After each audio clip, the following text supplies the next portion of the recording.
Hey guys, I'm back, welcome back to the channel, and in today's video I'm going to be doing a movie review on Shelby Oaks. This was released in 2025. It stars Camille Sullivan, Sarah Dern, and Keith David. In this movie, a woman's obsessive search for her missing sister leads her into a terrifying mystery at the hands of an unknown evil. Now, the fact that I'm actually here reviewing Shelby Oaks is pretty surreal. I remember when Chris Stuckmann released his announcement video about this all the way back in 2021, and obviously I've been very interested in this since then.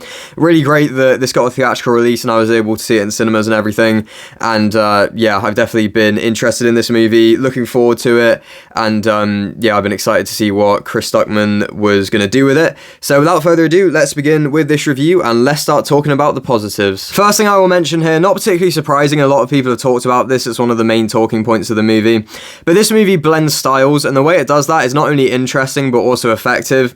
The first sort of half an hour or so is done in a documentary style with found footage elements, and I think that's a really interesting way to kick things off. I think that whole section is really well done and it does a good job of getting you intrigued. The central mystery in this film and the main premise, nothing particularly special or surprising or groundbreaking, but I do definitely think this film does a good job of getting you invested enough in the first act and getting you intrigued in the central mystery. And like I said, I do think the documentary style of the first sort of half an hour of the film is, you know, that helps in getting you invested. This film incorporating those elements just results in a much more interesting and memorable experience overall than it probably would have been otherwise.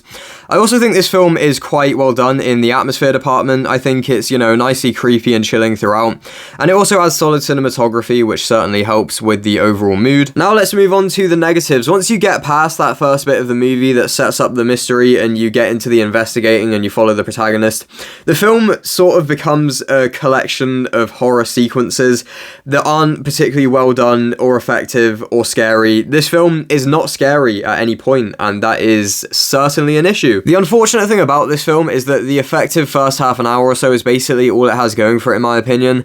The rest of the film is generic, uninteresting, and lacks tension. It certainly doesn't help that the film fails to create interesting characters. I mean, the protagonist is just there to move the plot forward. She's not an interesting character at all, and I don't think she's played particularly well either.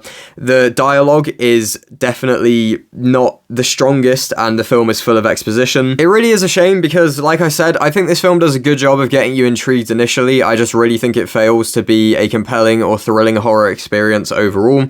By the time I reach the third act, which is where the most stuff happens, I struggled to care about what was going on.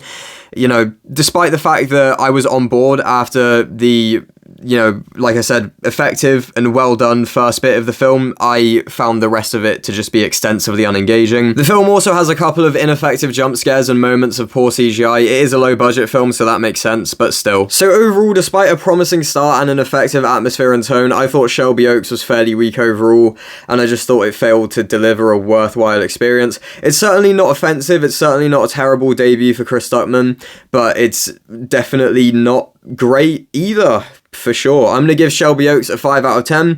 Thank you very much for watching this review. If you did enjoy, please do remember to like, comment, share, and subscribe if you want to. If you have seen this movie, feel free to let me know your thoughts on it in the comments below. Thank you very much for watching, and until next time, bye-bye.